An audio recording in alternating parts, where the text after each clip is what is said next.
Friends, आज मैं आपके साथ थोड़ा सा मिनरल किंगडम के बारे में शेयर करती हूँ। जैसे मैंने लास्ट वीडियो एनिमल किंगडम के बारे में बताया था और उसमें हमने कुछ बेसिक्स प्रॉपर्टी देखी कि एनिमल किंगडम के जो पेशेंट्स हैं वो कैसे अपने आप को प्रेजेंट कर सकते हैं या वो उनकी बातें क्या होगी, वो चीज़ें हमने एक जनरलाइज आइडिया लिया। ऐसे ही आज मैं आपको मिनरल्स के बारे में बताती हूँ, ठीक है। तो ये जो जैसे हमने एनिमल में देखा था कि अब अगर हमें एनिमल किंगडम को पहचानना है तो एनिमल्स से कंपेयर करना है, जैसे उनसे मिलके हमें वो फील आनी चाहिए कि ये कभी कभी होता है ना, कुछ पेशेंट्स को मिलके हमें कोई बहुत अच्छी लेडी है, बहुत सीधी सादी है, तो हम बोलते हैं ना ये तो बिल्कुल गाय जैसी है ना। ऐसे ही मिनरल्स में भी होता है। मिनरल्स में भी बहुत अलग अलग मेटल्स हैं, उनकी अलग अलग मेटल्स है या कैटायंस है या एनायंस है या जितने भी मेटल्स है जो भी पीरियोडिक टेबल में 1 to लेके 118 तक, ठीक है, 1 से 118 तक जो भी पीरियोडिक टेबल जो हमने स्टडी किया है 12th में केमिस्ट्री में, है ना, हम लोगों ने जो भी केमिस्ट्री में पढ़ा है उसमें जो मिनरल्स हैं उनकी क्या प्रॉपर्टीज़ हैं, वो लोग कैसे रिएक्ट करते हैं, वो लोग कैसे होते हैं, उस चीज़ को हम रिलेट करेंगे पेशेंट के साथ तो हम लोग बहुत अच्छे से उसको यूज़ कर पाएंगे, ठीक है। तो जैसे हमने एनिमल्स को कंपेयर किया था, ऐसे ही हमें मिनरल किंगडम को समझने के लिए मिनरल्स की प्रॉपर्टी के साथ पेशेंट की प्रॉपर्टी को, पेशेंट के हाव भाव को, पेशेंट के कंसर्न को रिलेट करना है, ठीक है। तो इसमें होता क्या है ना, बेसिकली जो भी मिनरल्स हैं, ठीक है, जो भी एलिमेंट्स हैं पीरियोडिक टेबल में, जितने भी एलिमेंट्स हैं उनमें से या सिंगल या तो वो किसी के साथ 2 के साथ मिलके या इवन 3 के साथ मिलके कंपाउंड बनाते हैं, और जो कंपाउंड होते हैं उनमें 2 या 3 अगर है तो तीनों का कॉम्बिनेशन प्रॉपर्टी आपको देखने मिलेगा, ठीक है। और ये लोग क्या करते हैं कि बेसिकली मिनरल्स के जितने भी एलिमेंट हैं या जितनी भी मेडिसिन्स हैं उनका बेसिक कंसर्न रहता है अबाउट देयर स्ट्रक्चर, ठीक है। जैसे हम बेंजीन का जो रिंग बनाते थे तो हर किसी का एक स्ट्रक्चर होता है and they want to maintain that structure, अपनी स्टेबिलिटी को मेंटेन करना चाहते हैं वो लोग, ठीक है। तो क्या होता है कि जैसे हर एलिमेंट में हमें पता है कि भाई उसमें एक न्यूक्लियस होता है, उसके अंदर प्रोटॉन होता है और उसमें न्यूट्रॉन होता है और आसपास जो होता है उसमें इलेक्ट्रॉन होता है। तो वो इलेक्ट्रॉन कभी कम ज़्यादा होते हैं तो ये लोग क्या करते हैं, अनस्टेबल हो जाते हैं। तो वो इलेक्ट्रॉन अगर ज़्यादा है तो किसी को दे के और अगर कम है तो किसी को ले के, तो बेसिकली इनको क्या करना होता है, अपना स्ट्रक्चर मेंटेन करना होता है। तो यही चीज़ हमें मिनरल किंगडम के पेशेंट में मिलेगी कि ये लोग कम है या ज़्यादा है तो उसको बैलेंस करने के ज़्यादातर कोशिश करते हैं, ठीक है। जैसे पीरियोडिक टेबल को अगर हम देखें तो पीरियोडिक टेबल में जो 101 से लेके 118 तक है तो वो सीधे सीधे नहीं लिखे हैं। जो पीरियोडिक टेबल है उसको एक अलग तरीके से बनाया गया है, मतलब रॉज है एंड कॉलम्स हैं, ठीक है। हमें पता है कि 1 2 3 4 ऐसे करके 7 रॉज है और जैसे जो खड़ी लाइनें हैं दैट इज़ 1 2 3 4 ऐसे करके 18 है। तो स्पेशली इन्होंने 18 ही क्यों चुना या 7 ही क्यों चुना, है ना। तो इस चीज़ का बहुत डीप अगर थिंकिंग हम करें, रिलेटेड करें तो बहुत अच्छे से डॉक्टर राजन शंकरन सर है, यान शॉल्टन सर है, बहुत सारे हमारे सीनियर्स जो हैं होम्योपैथ, उन्होंने इस चीज़ को बहुत अच्छे से हमारी ह्यूमन लाइफ की जर्नी को या उसके इवोल्यूशन को बहुत अच्छे से मैच किया है, ठीक है। और उसमें अलग अलग प्रॉपर्टी से हम कैरेक्टराइज कर सकते हैं कि पेशेंट हमें कैसा दिखने मिलेगा। जो लेफ्ट साइड एकदम एक्सट्रीम लेफ्ट साइड वाले लोग हैं वो कैसे होंगे, लेफ्ट साइड वाले कैसे, फिर मिडल में कि जहाँ पे वो एक अचीव कर लेते हैं अपने आप को, सक्सेस को, फिर धीरे धीरे डिक्लाइन शुरू होता है। तो ये सारी चीज़ें मिनरल किंगडम्स की प्रॉपर्टी को और मिनरल्स को अगर हम अच्छे से समझेंगे तो हम पेशेंट में भी इसको रिलेट कर पाएंगे, ठीक है। तो ये तो हो गई रॉज और कॉलम्स की बात, उसको हम डिटेल में बाद में समझेंगे। लेकिन बेसिक फंडा क्या है, बेसिक हमें क्या मिलेगा मिनरल्स में वो हम देखते हैं, ठीक है।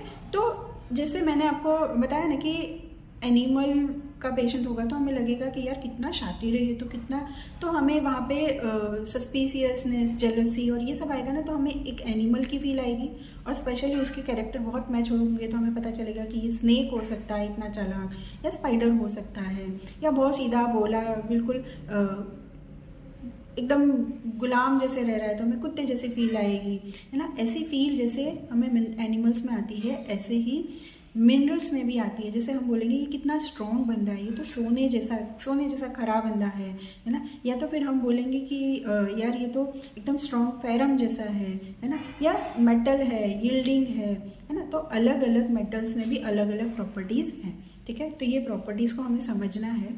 और एक बेसिक चीज़ ये भी है कि जैसे जब इवोल्यूशन हुआ तो सबसे पहले जो स्टार्ट हुआ था, जैसे हमारे पास अलग अलग किंगडम है, उसमें सबसे पहले मिनरल किंगडम था, क्योंकि जहाँ पे कुछ नहीं है वहाँ पे भी कुछ एलिमेंट्स या कुछ गैसेस है ना, हाइड्रोजन है, नाइट्रोजन है, ऑक्सीजन, ये हवा में हर जगह फैले हुए हैं, है ना।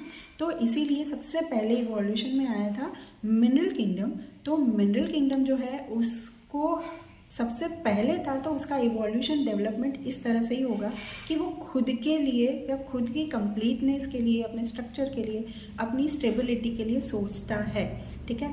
फिर जैसे जैसे आगे इवोल्यूशन होता गया ऐसे कुछ प्लांट आए, ठीक है। इसीलिए प्लांट में भी हम देखो इसमें भी कैल्शियम होता है, आयरन होता है, हम लोग बोलते हैं ना ये एलिमेंट्स प्लांट्स में भी कुछ मात्रा में होते हैं और एनिमल्स में तो होते ही होते हैं, ठीक है।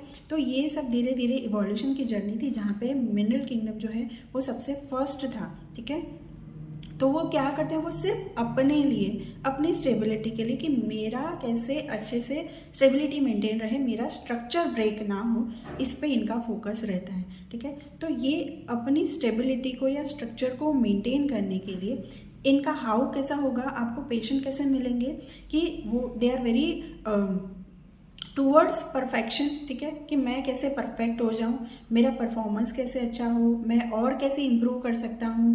बहुत कैलकुलेटिव होंगे, बहुत मैथमेटिकली उनकी सोच होगी, खुद के लिए होगी।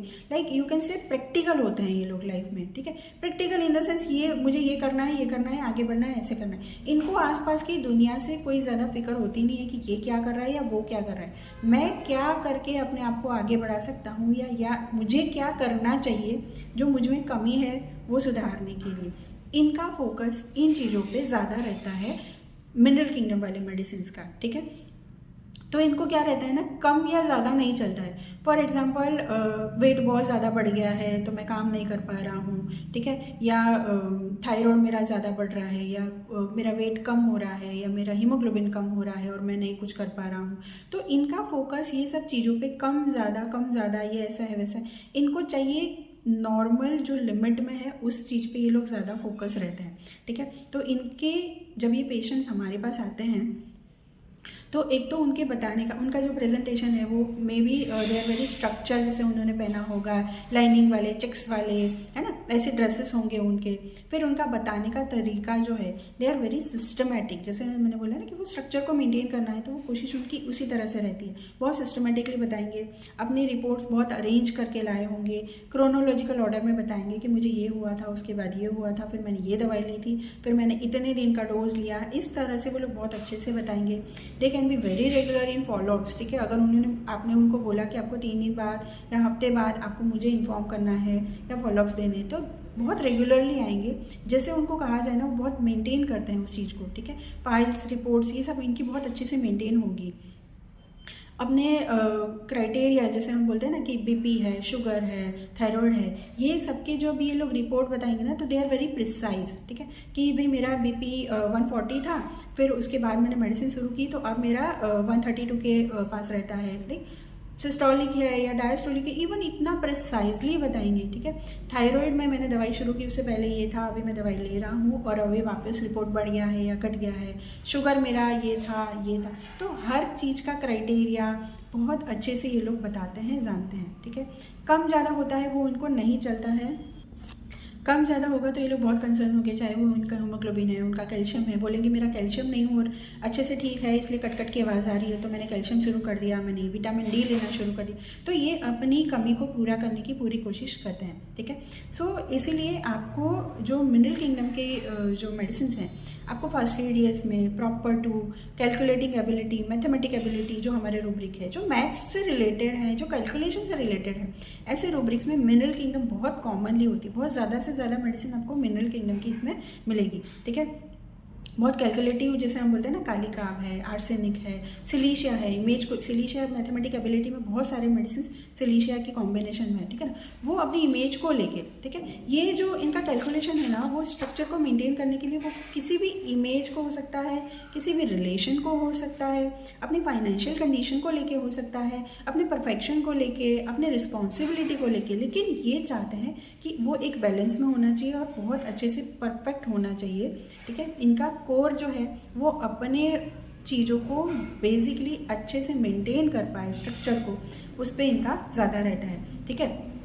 तो इनकी जो बातें होंगी या इनके जो एलिमेंट्स होंगे वो वहीं से शुरू होंगे कि सब कुछ ठीक चल रहा था, लेकिन मेरी फैमिली में मतलब फाइनेंशियल इशू आ गया और सब कुछ वहाँ से प्रॉब्लम हो गया, या कोई रिलेशन है बहुत अच्छे से चल रहा था, तब तक कोई इनको प्रॉब्लम नहीं थी, लेकिन रिलेशन में ब्रेक आ गया, ठीक है, या कोई नया फैमिली इशू आ गया, फाइनेंशियल इशू आ गया, या इनके एम्बिशन को लेके कोई प्रॉब्लम आ गई, है ना, तो वहाँ पे इनको फिर प्रॉब्लम शुरू हो जाती है, वहाँ से इनको प्रॉब्लम एलिमेंट्स आते हैं या इनकी एग्रावेशन होती है कंप्लेंट्स की।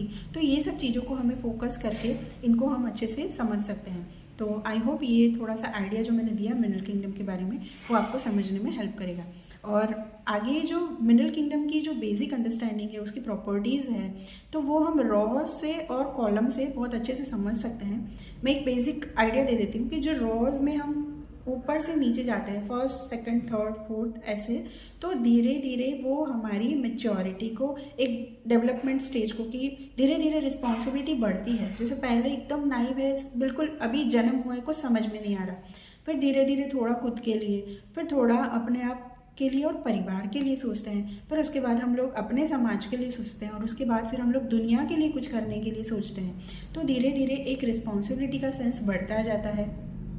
और कॉलम्स में जैसे जैसे हम लेफ़्ट टू राइट जाते हैं, तो लेफ़्ट वाले जो होते हैं वो बहुत इनिशियल स्टेज पे होते हैं, बहुत इनिशिएटिव लेने में डर लगता है उनको, और उनको कोई चाहिए होता है। लेकिन जैसे जैसे जैसे आगे बढ़ते हैं तो वो कॉन्फिडेंस बढ़ता जाता है, और वो एक 10th कॉलम पे वो लोग अचीव कर लेते हैं सक्सेस। लेकिन जैसे हमारे साथ होता है लाइफ में कि एक लेवल तक हमारा करियर ऊपर जाता है, उसके बाद धीरे धीरे धीरे धीरे डाउनफॉल होता है, हमारी एज बढ़ती जाती है, मैच्योरिटी बढ़ती जाती है, लेकिन फिर धीरे धीरे धीरे धीरे हम बोलते हैं ना डिक्लाइन फेज में, दैट इज सेकंड चाइल्डहुड, धीरे धीरे वापस हम उसी बचपने में चले जाते हैं, धीरे धीरे अपना काम छोड़ने लगते हैं।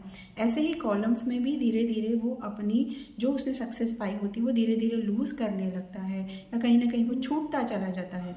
ये चीज़ को रिफ्लेक्ट करता है। इसको डिटेल में हम बाद में देखेंगे, बट अभी के लिए सिर्फ मैं बेसिक शेयर किया। आई होप आपको हेल्प करेगा। Thank you for watching.